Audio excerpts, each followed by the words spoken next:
حضرات، آج جمادی الثانی کی 30 تاریخ ہے 1434 اور مئی کی 11 تاریخ ہے 2013، اور آج ہم سورہ مبارک نساء کی آیت نمبر 160 سے لے کر 162 تک 3 آیتوں کی تلاوت کا شرف حاصل کریں گے، 160 سے لے کر 162 تک۔ اعوذ باللہ من الشیطان الرجیم، بسم اللہ الرحمن الرحیم۔ الحمد للہ رب العالمین، والصلاة والسلام علی سیدنا و نبینا و مولانا ابی القاسم محمد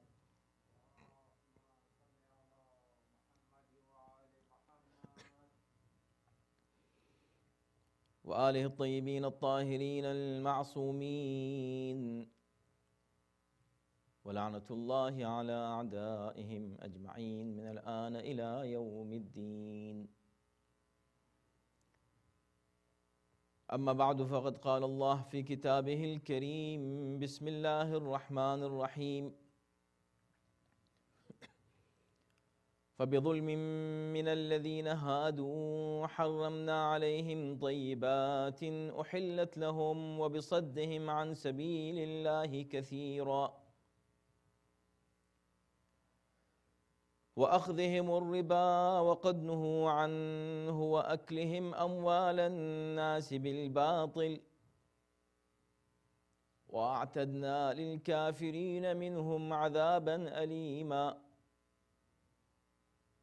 لكن الراسخون في العلم منهم والمؤمنون يؤمنون بما أنزل إليك وما أنزل من قبلك والمقيمين الصلاة والمؤتون الزكاة والمؤمنون بالله واليوم الآخر أولئك سنؤتيهم أجرا عظيما۔ صدق الله العلي العظيم۔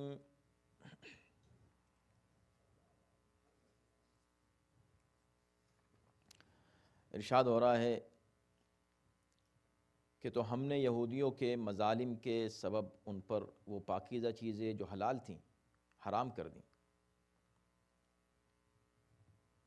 اور اس بنا پر کہ وہ اکثر اللہ کے راستے سے لوگوں کو روکتے رہتے تھے، اور اس وجہ سے بھی کہ وہ منع کرنے کے باوجود سود لیتے رہتے ہیں، اور اس بنا پر بھی کہ لوگوں کا مال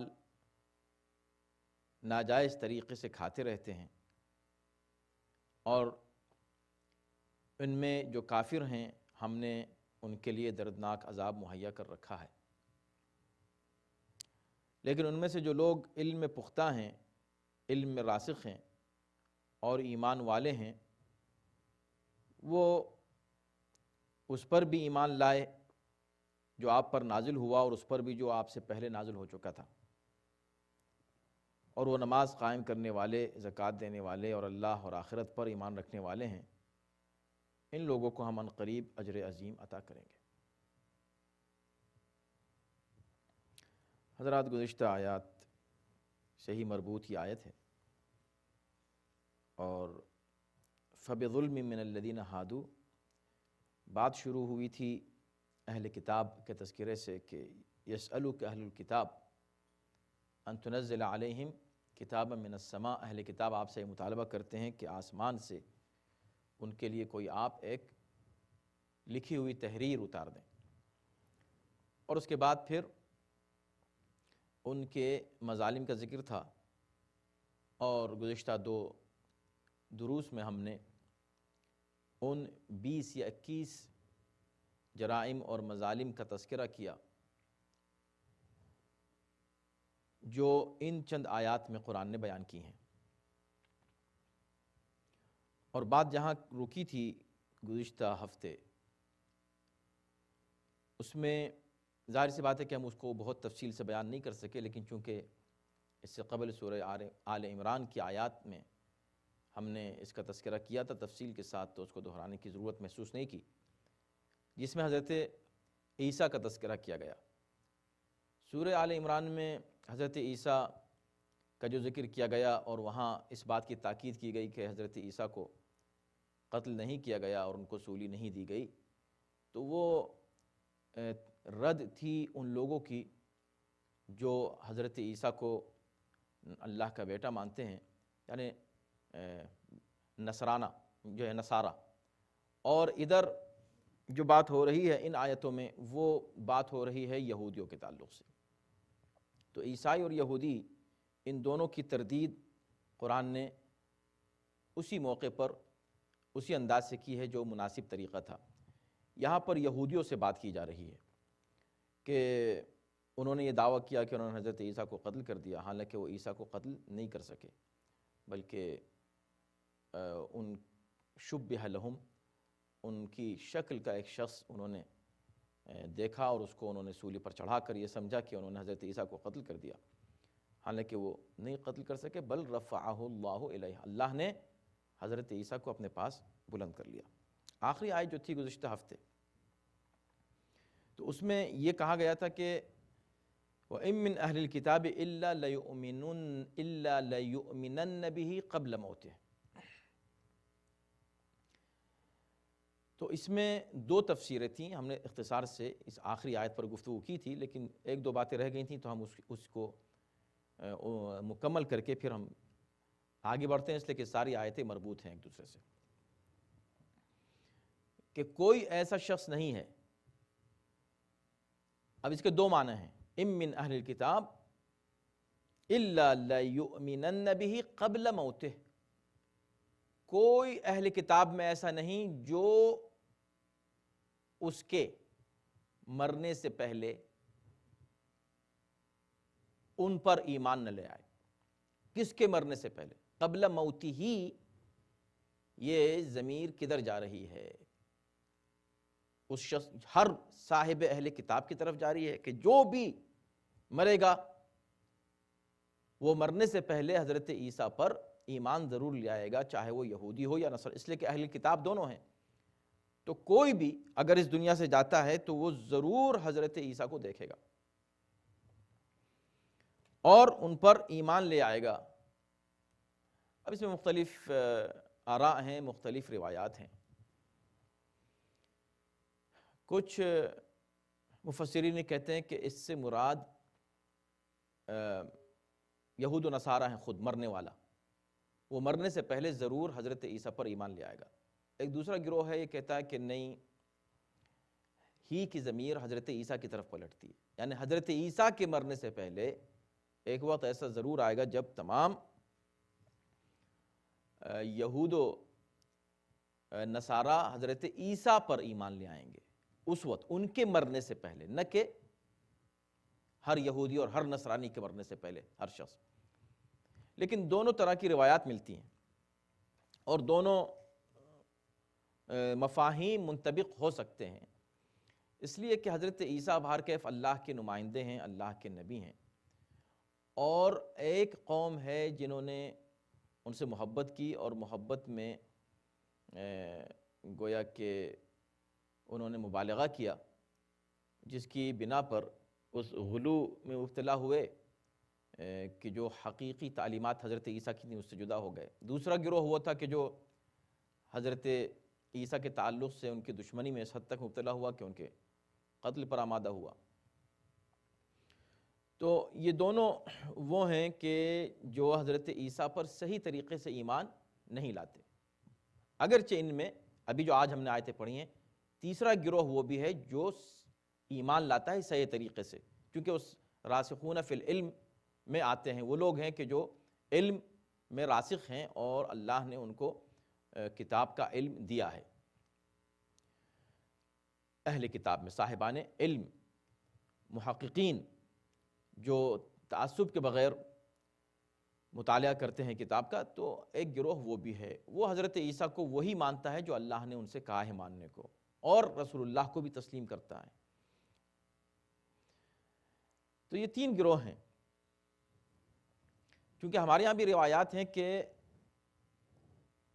مرنے سے پہلے ہر انسان رسول اللہ کو اور حضرت علی کو دیکھے گا، ہر انسان، چاہے مومن ہو یا کافر ہو۔ تو یہ تینوں گروہ دیکھیں گے، وہ بھی کہ جو محبت میں غلو کر رہے ہیں، مثلا اگر کسی نے رسول اللہ کو یا حضرت علی کو خدا مان لیا تو وہ بھی دیکھے گا حضرت علی کو مرنے سے پہلے، اور جب دیکھے گا تو وہ جان لے گا کہ نہیں بھائی یہ تو ایسا نہیں ہے، خدا تو نہیں ہے۔ دوسری طرف جو ان کے دشمن ہیں سخت ترین، وہ بھی دیکھیں گے اور دیکھ کر کہیں گے نہیں، ہم یہ تو وہ نہیں ہیں جو جن سے ہم دشمنی کرتے تھے۔ لیکن ظاہر ہے کہ آخری وقت کا ایمان جو ہے وہ کام نہیں دیتا، ضروری نہیں کہ ہر وقت ہر موقع پر آخری وقت کا ایمان کام دے۔ جیسے فرعون آخری وقت پر ایمان لانے کی کوشش کر رہا تھا اور اس نے کہا بھی، لیکن وہ قابل قبول نہیں ہے، اور اس طرح کی آخری وقت کی توبہ بھی قابل قبول نہیں ہوتی، جس کا ذکر قرآن اس سے پہلے کر چکا ہے۔ تو بہت ممکن ہے کہ ایسا ہو، اس لیے کہ حضرت علی بھی کہہ چکے ہیں یا حار حمدان من یمت یرانی، اے اپنے ایک صحابی سے جن کا نام حارث حمدانی تھا، کہا کہ یا حار حمدان، اے حارث حمدانی، جو بھی اس دنیا سے جاتا ہے وہ مجھے ضرور دیکھتا ہے جانے سے پہلے، چاہے وہ مومن ہو یا کافر ہو۔ تو اسی انداز سے اگر مرنے سے پہلے ہر عیسائی اور ہر یہودی حضرت عیسیٰ کو دیکھ لے تو کوئی حیرت کی بات نہیں ہے۔ ایک رخ یہ ہے۔ دوسرا رخ یہ ہے اس کا کہ نہیں، ہی کی ضمیر حضرت عیسیٰ کی طرف پلٹتی ہے، اور اسی کا ذکر ہم نے گزشتہ ہفتے بھی کیا تھا کہ حضرت عیسیٰ اپنے مرنے سے پہلے اس دنیا میں تشریف لائیں گے، اور ہر عیسائی اور یہودی حضرت عیسیٰ کو دیکھے گا اور دیکھ کر ایمان لے آئے گا۔ یعنی وہ لوگ جو ان کے منکر تھے وہ بھی، اور جو ان کو خدا کا بیٹا سمجھ رہے تھے وہ بھی، دونوں ان کے اوپر صحیح طریقے سے ایمان لے آئیں گے، ان کی معرفت حاصل کر لیں گے حضرت عیسیٰ کے مرنے سے پہلے، کیونکہ وہ ظاہر سی بات ہے کہ رفعہ اللہ الیہ، وہ زندہ ہیں، اللہ نے ان کو اپنی طرف اٹھا لیا ہے، اور جب وہ واپس آئیں گے اس دنیا میں، اور امام زمانہ عجل اللہ تعالی فرجہ الشریف کی اقتداء میں نماز ادا کریں گے، اور ان کے ساتھ مل کر دجال کو قتل کریں گے۔ ان تمام چیزوں کو دیکھنے کے بعد لوگ ان پر ایمان لے آئیں گے، اور جب ان پر ایمان لائیں گے تو پھر ظاہر سی بات ہے کہ امام کے اوپر بھی تمام یہود و نصارہ ایمان لے آئیں گے، سب مسلمان ہو جائیں گے، اکثر و بیشتر ان میں۔ اب اس کے بعد ہاں ایک اور واقعہ اس کے اندر اس کے ذیل میں ہے، اس کو بھی ہم عرض کر دیں۔ تفسیر برہان میں اس واقعے کا تذکرہ ہے حجاج کے حوالے سے، بہت ہی ظالم بادشاہ گزرا ہے، اور یہ نام کسی سے پوشیدہ نہیں ہے ظلم کے حوالے سے۔ ابن زیاد، حجاج، متوکل، یہ وہ قاتل ہیں جن کو قتل کرنے میں لطف آتا تھا، خون بہانے میں مزہ آتا تھا۔ تو ایک بار یہ گفتگو کر رہا تھا کہ میں ایک آیت ہے قرآن میں جس سے بڑا پریشان رہتا ہوں، اس لیے کہ اس نے یہود و نصارہ کو بھی بہت قتل کیا تھا، مارا تھا۔ تو اور ظاہر سی بات ہے کہ بے گناہ کسی کو بھی مارنا چاہے، اس کا کوئی بھی مذہب ہو، جائز نہیں ہے، لیکن وہ ظالم تھا، وہ تو ہر ایک کو مارتا تھا، مسلمانوں کو بھی اور نان مسلمز کو بھی۔ لیکن قرآن پڑھنے کا اس کو شوق تھا بہت، بالکل جیسے آج کل کے قاتل جو ہیں نا اور ٹیرورسٹ، ان کو بڑا شوق ہے قرآن پڑھنے کا، لیکن قرآن کی مخالفت کرتے ہوئے انہیں خون بہانے کا بھی بڑا شوق ہے۔ تو اسی طرح یہ بھی مفسد فی الارض تھا، زمین پر فساد برپا کیے ہوئے تھا حجاج، لیکن قرآن مجید کا اس کو بڑا شوق تھا پڑھنے کا۔ تو وہ اس آیت کے اوپر آ کے بڑا پریشان ہوتا تھا، اور وہ کہتا تھا کہ میں بڑا پریشان یہ رہتا ہوں کہ میں قتل کر رہا ہوں یہود و نصارہ کو، حالانکہ قرآن یہ کہہ رہا ہے کہ مرنے سے پہلے یہ ایمان لے آئیں گے۔ تو کیا واقعی یہ سب کے سب ہر شخص کے جو یہودی و نصرانی ہے وہ مرنے سے پہلے ایمان لے آئے گا؟ تو خیر اس سے پہلے کہ ہم واقعہ آگے بیان کریں، قابل غور بات یہ ہے کہ یہ کون کہہ رہا ہے؟ یہ وہ کہہ رہا ہے کہ جو مسلم الثبوت مؤمنین کو، یعنی کہ جن کے ایمان میں کوئی شک و شبہ نہیں، اور جن کو قتل کرنے کے بعد بلا شبہ خود وہ بھی اقرار کرتا تھا کہ یہ جن کو میں نے مارا ہے یہ مؤمن تھے، مؤمن، تو انہیں اس پر کوئی فکر نہیں ہو رہی ہے، اس کی فکر ہو رہی ہے کہ قرآن یہ کہہ رہا ہے کہ مرنے سے پہلے یہود و نصارہ مومن ہو جائیں گے، تو کیا کروں؟ تو خیر ایک بار وہ گفتگو کر رہا تھا، تو اس موقع پر ایک شخص نے کہا اس سے کہ نہیں، تم نے غلط سمجھا ہے اس آیت کو۔ اس نے کہا کیوں؟ کہا اس لیے کہ اس آیت کا مطلب یہ نہیں ہے کہ ہر عیسائی اور ہر یہودی مرنے سے پہلے مسلمان ہو جائے گا یا مومن ہو جائے گا۔ کہا پھر؟ کہا یا موتی ہی، اس کی موت سے، اس کی نہیں، بلکہ حضرت عیسیٰ کی طرف اس کا اشارہ ہے۔ حضرت عیسیٰ کی موت سے پہلے ہر، چونکہ وہ زندہ ہیں ابھی وہ مرے نہیں ہیں، جب نہیں مرے ہیں تو ان کے مرنے سے پہلے ہر یہودی اور عیسائی جو ہے وہ مسلمان ہو جائے گا، اس کا یہ مطلب ہے۔ تو اس نے کہا وائے ہو تجھ پر، یہ تو تفسیر کہاں سے لایا؟ یعنی بات تو سمجھ میں آتی ہے لیکن یہ تفسیر لایا کہاں سے؟ تفسیر کا کوئی اساس اور بنیاد ہونی چاہیے۔ تو اس نے کہا کہ یہ بات میں نے محمد ابن علی ابن حسین ابن علی ابن ابی طالب سے سنی ہے۔ پورا شجرہ بیان کر دیا اس نے جیسے یہ سنا، اور یہ بڑا دشمن اہل بیت تھا، دشمن علی تھا، معروف تھا دشمنی میں، اور اگر شک پہ قتل کرتا تھا، شک ہو جاتا تھا کہ یہ حضرت علی کا چاہنے والا ہے، قتل کر دیا کرتا تھا۔ مگر اس موقع پر جب اس نے اس تفسیر کو سنا تو اس نے یہ کہا کہ واللہ جئت بہا من عین صافیہ، اللہ کی قسم تو اس کو بڑے پاک اور پاکیزہ اور صاف و شفاف سرچشمے سے لے کر آیا ہے۔ اس تفسیر کو دشمن نے اقرار کیا۔ تو اس سے اندازہ ہوتا ہے کہ یہاں پر موت ہی سے مراد حضرت عیسیٰ کی موت ہے۔ اس طرح کی روایت اس کے دوسرے مفہوم کے لیے بھی موجود ہیں۔ بہرکیف دونوں مفاہیم منطبق ہو سکتے ہیں، لیکن جس کی تائید زیادہ اگر معصوم سے ہو تو وہی ہم اس کو قبول کریں گے۔ فَبِظُلْمٍ مِّنَ الَّذِينَ هَادُوا، اب وہ آیتیں جو آج ہم نے پڑھی ہیں، اس ظلم کی وجہ سے جو یہودی کرتے رہے، حرمنا علیہم طیبات احلت لہم، اب ہم نے ان کو سزا دی۔ تو ہم گزشتہ درس میں بیان کر چکے ہیں کہ وہ جو فبما نقضہم کی بحث تھی، اس کو لا کر لوگوں نے یہاں توڑا کہ بھئی اس کا سلسلہ یہاں پر آ کر رکتا ہے، اور یہ اس سے مربوط ہے، اور یہ اصل میں فبظلم من الذین ہادوا حرمنا علیہم، یعنی وہاں جو انہوں نے عہد کو توڑا تھا، پھر یہ کیا اور اس کے بعد پھر ظلم کیا، ہم نے ان کو یہ سزا دی۔ کیا سزا دی؟ حرمنا علیہم طیبات احلت لہم، ہم نے ان کو سزا یہ دی ان تمام مظالم کی کہ جو چیزیں ان کے لیے حلال تھیں وہ ہم نے ان کے لیے حرام کر دیں۔ ہم دوبارہ اس بحث میں نہیں جائیں گے جس پر ہم گفتگو کر چکے ہیں اس سے پہلے، لیکن بہرکیف یہاں کم سے کم اگر ہم اسی آیت سے اس کو مربوط مانیں اور دیگر تمام مظالم سے اس کا تعلق نہ ہو، فَبِظُلْمٍ مِّنَ الَّذِينَ هَادُوا، لیکن یہودی جو ظلم کیا کرتے تھے اس کی بنیاد پر ہم نے ان کو یہ سزا دی۔ اب یہ کوئی سزا ہے کہ بھئی کوئی چیز حرام کر دی، یہ کھانا مت کھاؤ، یہ کوئی سزا؟ اتنے بڑے بڑے جرائم کی سزا یہ ہے کہ تم یہ کھانا مت کھاؤ؟ اور وہ بھی اس میں سورہ انعام میں ہے کہ ہم نے ان کے اوپر جو چیزیں حرام کی ہیں اس کا ذکر ہے، وَعَلَى الَّذِينَ هَادُوا حَرَّمْنَا كُلَّ ذِي ظَفْرٍ وَالْبَقَرِ وَالْغَنَمِ، ہم نے یہودیوں کے لیے ہر اس جانور کو حرام کر دیا کہ جس کی سم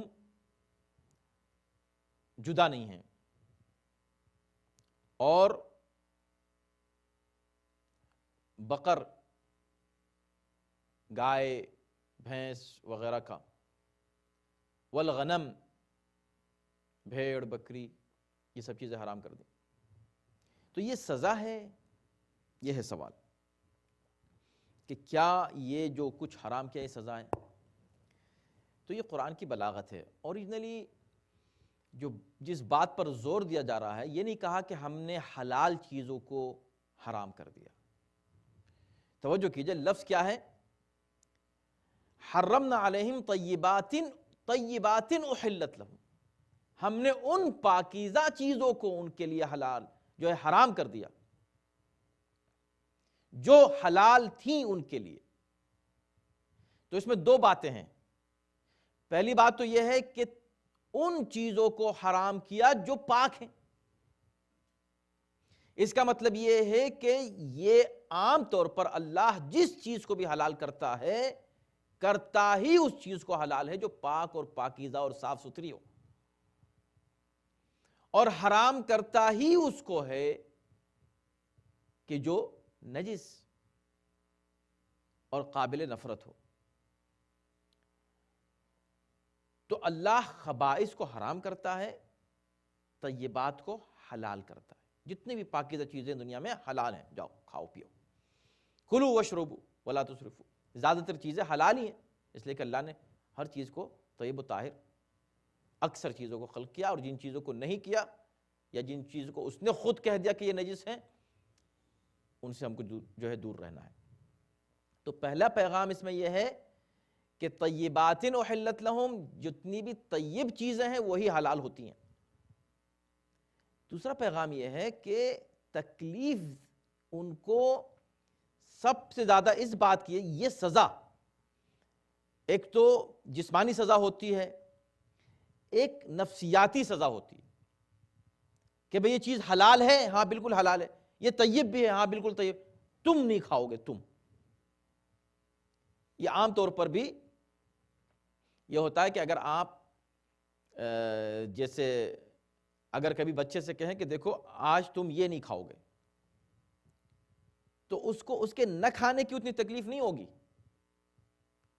جتنی اس کو اس آپ کے منع کرنے کی تکلیف ہوگی کہ بھئی ایسی منع کیوں کر رہے ہیں کھانے کو جبکہ وہ دوسرے سب کھا رہے ہیں، ہم کو کیوں منع کر رہے ہیں کھانے کو۔ یہ ایک نفسیاتی تکلیف ہوتی ہے۔ اس انداز سے اللہ نے ان یہودیوں سے کہا کہ ہم تمہیں یہ چیزیں نہیں کھانے دیں گے، یہ تو حلال ہیں یا اللہ، یہ تو پاک اور پاکیزہ ہیں۔ کہاں یہ پاک اور پاکیزہ تم نہیں کھاؤ گے، اس لیے کہ یہ تمہارے لیے حرام کر دی گئی، یہ سزا ہے تمہاری۔ اور یہاں پر ایک چیز اور قابل غور ہے کہ یہ سزا ان لوگوں کے لیے ہے جو دین اور مذہب کے دعوے دار ہیں، ورنہ اگر کوئی بے دین ہے، بالکل ہی بے دین ہے، تو اس سے کہ یہ چیز حلال ہے وہ حرام ہے، تم کو سزا دے رہے ہیں ہم کہ تم یہ غیر ذبیحہ نہیں کھاؤ گے، وہ کہے گا آپ کیسی سزا دے رہے ہیں، میں تو کھا رہا ہوں جا کر، کون سی سزا ہے؟ لیکن یہ ان لوگوں کے لیے ہے جو دعویٰ کر رہے تھے کہ ہم تو اللہ کو مانتے ہیں، ہم تو رسول کو مانتے ہیں، ہم تو بڑے دیندار ہیں۔ دیندار ہو تو یہ چیزیں تمہارے لیے حرام ہے، جاؤ۔ اور یہ دنیاوی سزا ہے، دنیا میں تمہارے لیے وہ چیزیں جو عام لوگوں کے لیے حلال تھیں وہ تمہارے لیے حرام کر دی گئیں، اور یہ اللہ کی انتہائی ناراضگی کی دلیل ہے، غضب کی دلیل ہے، کیونکہ پروردگار رحمان و رحیم ہے۔ اس نے مثلا پانی حلال ہے مثال کے طور پر، اور سب کے لیے حلال ہے، ظاہر ہے تو ضروریات زندگی میں ہے، لیکن اگر وہ چاہتا تو پانی کو وہ فرعون سے روک سکتا تھا، اور فرعون فوراً توبہ کرتا، چنانچہ پانی ہی میں اللہ نے اس کو غرق کیا۔ لیکن پانی اگر روک دیتا اس کو وہ پانی پیا نہ جاتا اس سے مثلا، مگر نہیں، اللہ رحمان ہے، اگر اللہ رحیم ہے تو اللہ رحمان بھی ہے۔ وہ رحیم و رحمان پروردگار حلال چیزوں کو ان کے لیے حرام کر رہا ہے، ایک بات۔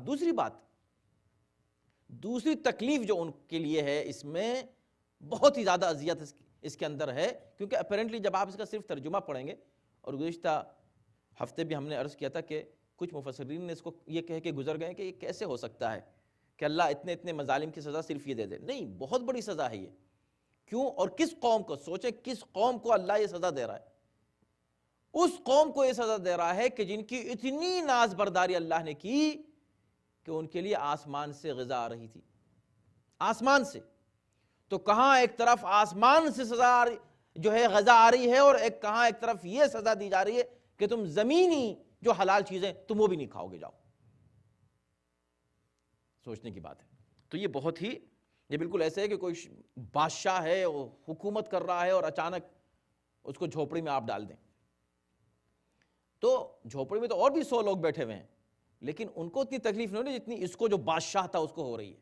آپ سمجھ رہے ہیں؟ تو جتنی نعمتوں میں وہ تھے، اور اللہ جتنی ان کی ناز برداری کر رہا تھا، اور جیسی غذائیں آ رہی تھیں، اور من و سلوہ آ رہی ہے، اور یہ سب چیزیں ہیں، اس میں اللہ نے کہا کہ نہیں، اب تم کو یہ جو یہاں کی جو حلال چیزیں یہ بھی تم نہیں کھا سکتے. وَبِصَدِّهِمْ عَنْ سَبِيلِ اللَّهِ كَثِيرًا. اور ظاہر ہے کہ اچھا، یہ جو حلال اور حرام کرنے کا مسئلہ ہے، اسی کے تعلق سے سورہ اعراف کی آیت نمبر 157 میں بڑی دلچسپ آیت ہے. اسے پڑھ لیجیے گا، وقت نہیں ہوگا ہمارے پاس اس کی تفسیر عرض کرنے کا، صرف اس کا ترجمہ کر دیتے ہیں. اس میں خود پیغمبر اسلام ہی کے حوالے سے اہل کتاب میں اور یہودیوں کے ان لوگوں کی تعریف کی گئی ہے جو رسول اللہ پر ایمان لے آتے ہیں. الذین یتبعون الرسول النبی الامی، وہ لوگ جو اس رسول کی، اس نبی کی جو امی ہے اور رسول ہے، اس کی اتباع کرتے ہیں، پیروی کرتے ہیں، اس کی بات سن لیتے ہیں، مان لیتے ہیں. الذی یجدونہ مکتوبا عندہم فی التوراۃ والانجیل، وہ رسول، وہ نبی کہ جس کا ذکر وہ لوگ اپنی کتاب و تورات و انجیل میں پاتے ہیں، اس میں ان کا ذکر موجود ہے رسول اللہ کا. یأمرہم بالمعروف، جو انہیں امر بالمعروف کرتا ہے، وینہاہم عن المنکر، منکر سے روکتا ہے، برائیوں سے منع کرتا ہے. ویحل لہم الطیبات، یہ وہ رسول ہے کہ جو ان کے لیے ہر طیب و طاہر کو حلال قرار دیتا ہے.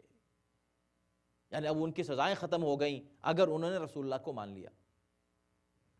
وَيُحَرِّمُ عَلَيْهِمُ الْخَبَائِثِ، اور یہ خصوصیت ہے اس نبی کی کہ انہی چیزوں کو حرام کرتا ہے کہ جو خبیث ہیں، گندی ہیں، ناپاک ہیں.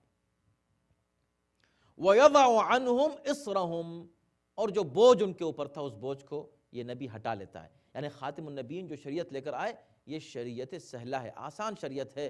لوگوں کو بوجھ تلے جو دبی ہوئی انسانیت ہے اس بوجھ کو ہٹا دیتا ہے یہ رسول. والاغلال التي كانت عليهم، اور جس زنجیروں میں جکڑے ہوئے یہ لوگ تھے ان زنجیروں کو یہ کھول دیتا ہے، آزاد کر دیتا ہے.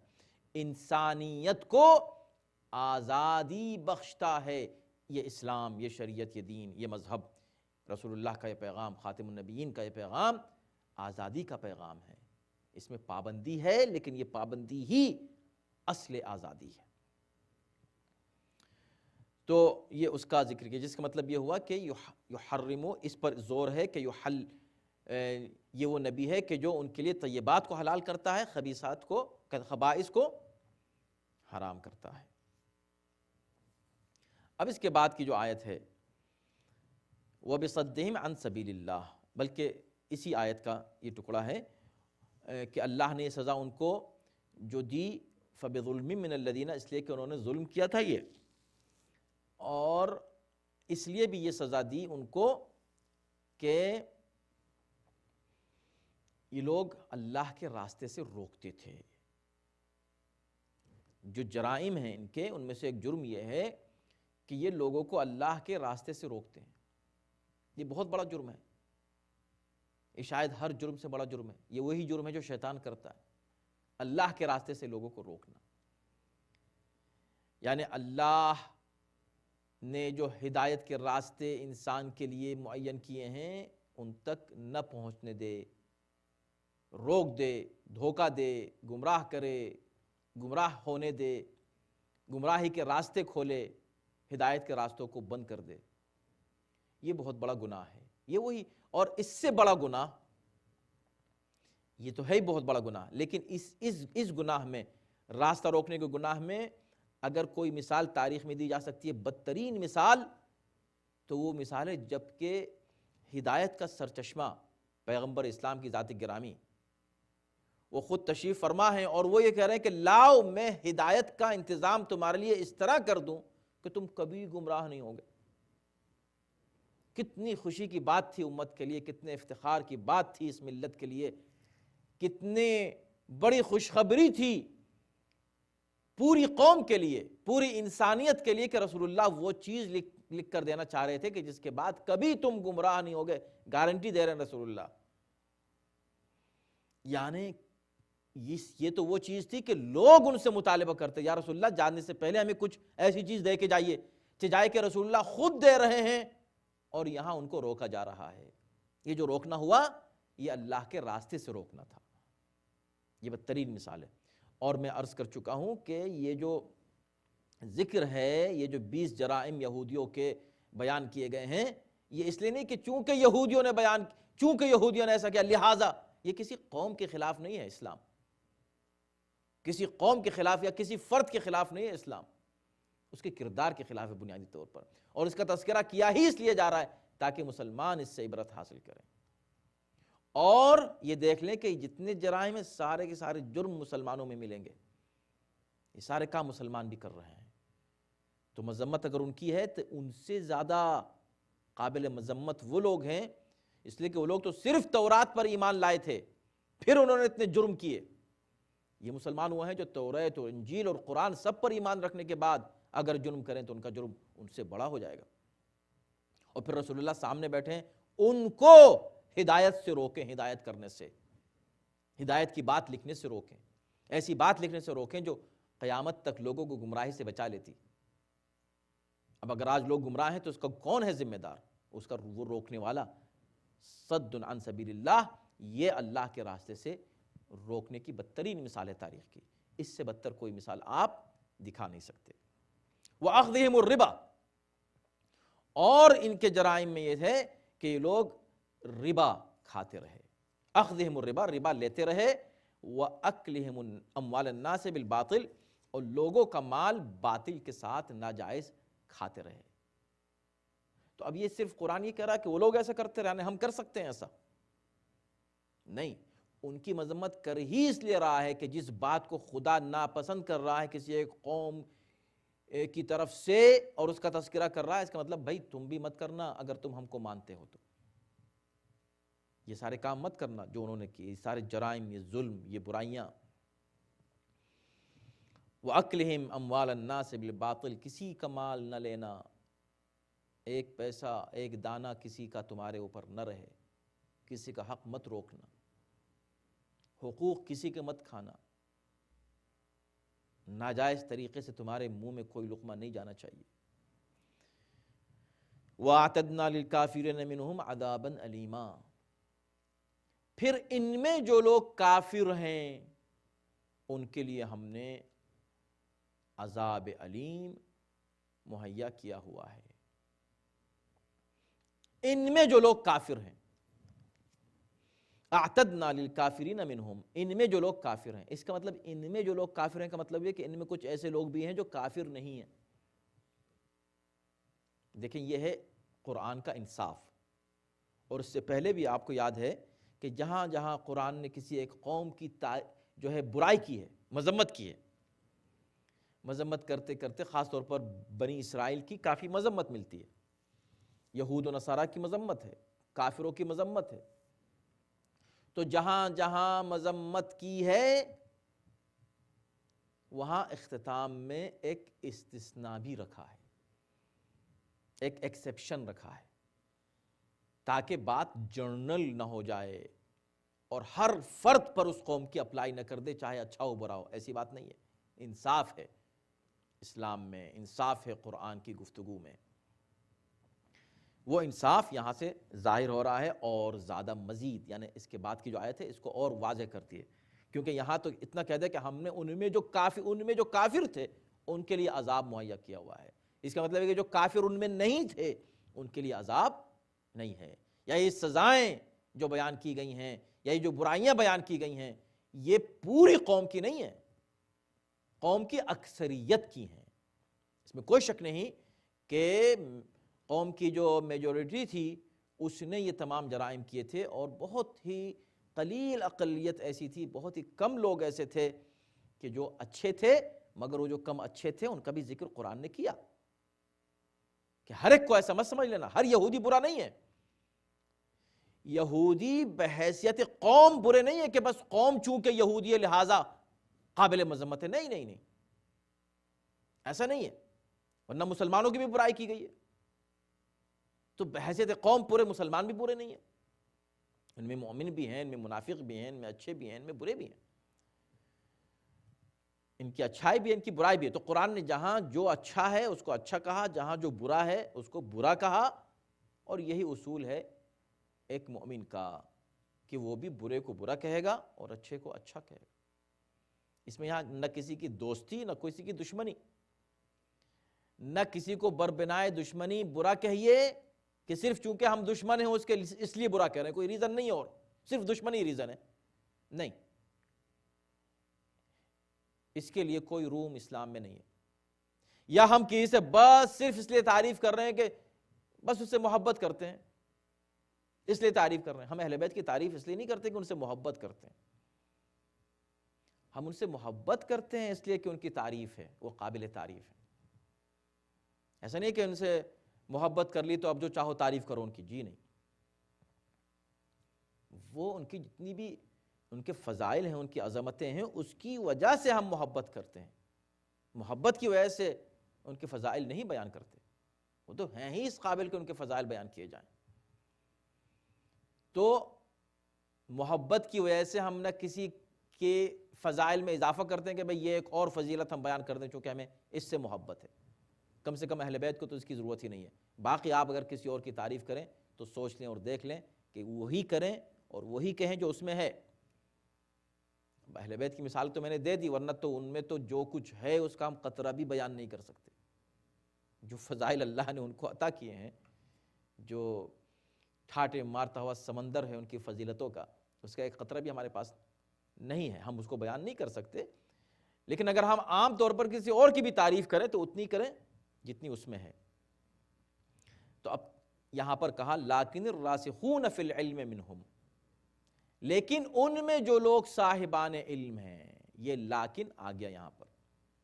دیکھیں یہ تمام آیتیں جن میں یہ 20 جرائم بیان کیے گئے ہیں کہاں سے شروع ہوئی تھی؟ یسألک اہل الکتاب ان تنزل علیہم کتابا من السماء، یہ اہل کتاب تم سے مطالبہ کرتے ہیں آسمان سے خط آ جائے، لیٹر آ جائے۔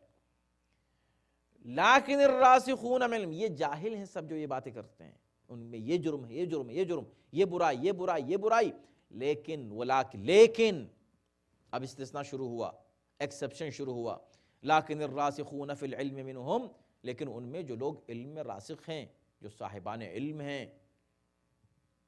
جو واقعاً معرفت رکھتے ہیں، والمؤمنون، اور جو صاحبان ایمان ہیں، یؤمنون بما انزل الیک، وہ لوگ ایمان لاتے ہیں، وہ لوگ ایمان رکھتے ہیں ہر اس بات پر جو آپ پر نازل ہوئی، اس پر ایمان رکھتے ہیں۔ قرآن کی آیتیں آپ سناتے ہیں، ان کو ایمان ہے، آپ کے اوپر ان کو ایمان ہے، یہ ایمان رکھتے ہیں۔ وما انزل من قبلک، اور جو آپ سے پہلے نازل ہو چکا اس پر بھی ایمان رکھتے ہیں۔ اب ظاہر سی بات ہے کہ جب ایمان رکھتے ہیں رسول پر، ایمان رکھتے ہیں اس چیز پر، اب وہ یہودی تو نہیں رہے نا، اب تو مومن ہو گئے۔ لیکن قرآن یہی کہہ رہا ہے کہ ایسا نہیں ہے کہ کسی کو تم پوری قوم کو برا کہہ دو، اب یہ پوری قوم بری ہو گئی، اس کا مطلب اس قوم میں کوئی اچھا نکلے گا نہیں، ایسا نہیں ہو سکتا۔ ان میں اچھے بھی ہیں، ان میں ایسے بھی ہیں جو صاحب علم ہیں، ان میں ایسے بھی ہیں جو مومن ہیں، ان میں ایسے بھی ہیں جو رسول پر اور ما انزل علی النبی پر ایمان رکھتے ہیں، اور ان میں ایسے بھی ہیں کہ جو نبی سے پہلے نازل ہونے والی کتابوں پر، انبیاء پر ایمان رکھتے ہیں۔ اب یہاں ایک چیز ہے، اور وقت تمام ہو چکا ہے ہمارا، کہ والمقیمین الصلاۃ، اور جو نماز قائم کرتے ہیں. اوریجنلی یہ ہے وہ، اور جو نماز قائم کرتے ہیں. والمقیمین الصلاۃ کا مطلب یہ ہے. مگر یہ نصب کی حالت میں کیوں ہیں یہاں؟ اس لیے کہ اس کے بعد ہے والمؤتون الزکات. والمؤتین الزکات نہیں ہے. یعنی عربی گرامر کے لحاظ سے یہ ہونا چاہیے کہ والمقیمون الصلاۃ والمؤتون الزکات والمؤمنون باللہ، یہ سب رفع کی حالت میں آنا چاہیے. لیکن پہلا جو ٹکڑا ہے صلاۃ کا، والمقیمین الصلاۃ، نصب کی کیفیت. والمؤتون، نصب اور رفع میں عربی میں فرق یہ ہوتا ہے کہ جہاں پر نصب ہے یعنی مفعول ہے وہ، یعنی یہ خود فاعل نہیں ہے، خود کرنے والے نہیں ہیں، بلکہ کوئی اور ہے کرنے والا. اب ہم بہت ہی آسان کر کے سمجھانے کی کوشش کر رہے ہیں عام لوگ. وہ ٹرمینالوجی ہم یوز نہیں کرنا چاہ رہے ہیں اس وقت تاکہ آپ سب سمجھ سکیں. تو منصوب ہے یہاں پر یہ، یعنی مفعول ہے، یعنی یہ فعل کسی اور نے کیا ہے، آپ فاعل نہیں ہیں، وہ فاعل نہیں ہے. مقیمین الصلاۃ، کیا یہ خود یہاں پر مقیمین الصلاۃ سے مراد یہ ہیں یا یہ مؤمنون ہیں، یعنی یہ ایمان لائے ہیں مقیمین الصلاۃ پر؟ یہ ہے، اور اس پر بحث کی ہے مفسرین. تو اس کو یہ کہا ہے کہ اس کا تسلسل اس طرح ہے. والراسخون فی العلم، راسخون فی العلم جو علم میں راسخ ہیں، والمؤمنون اور جو مؤمن ہیں، یؤمنون ایمان لاتے ہیں، بما انزل الیک اس چیز پر جو آپ پر نازل ہوئی، وما انزل من قبلک اور اس چیز پر جو آپ سے پہلے نازل ہوئی، والمقیمین الصلاۃ اور ایمان لاتے ہیں مقیمین الصلاۃ پر، نماز پڑھنے والوں پر. تو اب یہاں کچھ مفسرین نے کہا کہ مقیمون الصلاۃ جن پر ایمان لاتے ہیں اس سے مراد انبیاء ہیں. تو یہ انبیاء پر ایمان لاتے ہیں، یعنی خود مقیمون الصلاۃ ان کی صفت نہیں ہے بلکہ ان کی صفت ہے جن پر یہ ایمان لاتے ہیں. اس لیے مقیمین کہا، مقیمون الصلاۃ نہیں کہا. ایک اور گروہ نے کہا مفسرین کے کہ نہیں، اس سے مراد فرشتے ہیں، تو یہ فرشتوں پر ایمان لاتے ہیں. ایک اور گروہ نے مفسرین نے کہا کہ نہیں، اس سے مراد ائمہ طاہرین علیہم السلام ہے. مقیمین الصلاۃ جو صحیح ہیں معنی میں وہ ائمہ معصومین علیہم السلام ہیں، ان پر ایمان لاتے ہیں تاکہ کلمہ مکمل ہو جائے. اللہ پر ایمان لاتے ہیں، آپ پر ایمان لاتے ہیں، اماموں پر ایمان لاتے ہیں، اب جا کر پورا ایمان مکمل ہوا. والمؤتون الزکات، اب یہ ان کی صفت شروع ہو گئی، کیونکہ مؤمنون والمؤمنون والمؤتون والمؤتون الزکات، یہاں سے سلسلہ شروع ہو گیا. تو یہ عطف ہے مؤمنون کے اوپر یہاں. والمؤتون الزکات، اور جو زکوٰۃ دیتے ہیں، والمؤمنون باللہ والیوم الآخر پھر سے لے آئے، اور جو اللہ پر ایمان رکھتے ہیں اور آخرت پر ایمان رکھتے ہیں. تو یہ پورے 5 جو اصول دین ہیں ان پر ایمان رکھتے ہیں، اللہ پر بھی، عدل پر بھی، نبوت پر بھی، امامت پر بھی، قیامت پر بھی. جب ایسا ہوتے ہیں، اس منزل پر آتے ہیں، اولئک سنؤتیہم اجرا عظیما، یہ وہ لوگ ہیں جن کو ہم اجر عظیم عطا کریں گے. تو خلاصہ گفتگو یہ کہ اتنی آیتیں اور ان آیتوں میں اتنے جرائم ایک قوم کے بیان کرنے کے بعد پروردگار نے اختتام میں جن کا استثناء کیا، اسی قوم کے افراد کا استثناء کر کے یہ بات کہی. ایک بات رہ جائے گی، حالانکہ وقت ہو چکا ہے، لیکن ہو سکتا ہے ہم اس کو بعد میں بھی. راسخون فی العلم یہاں پر ان کو کہا گیا ہے، اسی سے غلط فہمی لوگوں کو ہوئی اور سورہ آل عمران کی جو آیہ کریمہ ہے جس میں راسخون فی العلم کا تذکرہ ہے، اس میں انہوں نے یہی کہا کہ قرآن وہاں بھی انہی کی بات کر رہا ہے۔ جب یہاں ان کو راسخون فی العلم کہہ سکتا ہے تو وہاں بھی راسخون فی العلم اہل کتاب ہو سکتے ہیں۔ وما يعلم تأویلہ الا اللہ والراسخون فی العلم، اور کوئی قرآن مجید کی تعویل نہیں جانتا علاوہ اس کے جو راسخون فی العلم ہیں۔ تو یہ صرف جانتا ہے، یا تو اللہ جانتا ہے یا اہل کتاب جانتے ہیں قرآن کی تفسیر یا اس کی تعویل، یا یہ کہ جو لوگ راسخون فی العلم ہیں وہ یہ کہتے ہیں کہ یا اللہ ہم تو ہر چیز پر ایمان رکھتے ہیں۔ ہم کہتے ہیں نہیں۔ مختصر سا اس کا جواب یہ ہے آج کہ یہاں پر بات ہو رہی ہے توریت کی، انجیل کی، ان کتابوں کی بات ہو رہی ہے۔ وہاں بات ہو رہی ہے قرآن کی، اور قرآن کی آیات کی قسمیں اللہ بیان فرما رہا ہے کہ محکم ہیں اور متشابہ ہیں، اور یہ وہ کتاب ہے جو ہم نے اے نبی تم پر نازل کی۔ وہاں ذکر راسخون فی العلم کا، اور جہاں توریت اور انجیل کا ذکر ہے وہاں راسخون فی العلم کا، دونوں میں کوئی فرق نہیں ہے۔ کم سے کم اتنا فرق تو مانے جتنا قرآن میں اور تورات میں۔ تو یہاں راسخون فی العلم سے مراد وہ لوگ جو تورات کا علم رکھتے ہیں وہ آپ پر ایمان رکھتے ہیں۔ کیوں؟ اس لیے کہ انہوں نے تورات کو صحیح طریقے سے پڑھا ہے۔ تورات میں آپ کی علامتیں، آپ کے تعلق سے تذکرے قرآن میں تو ہیں ہی، لیکن تورات میں بھی ہیں، وہ اس کو جانتے ہیں، پڑھتے ہیں اور آپ کو پہچانتے ہیں۔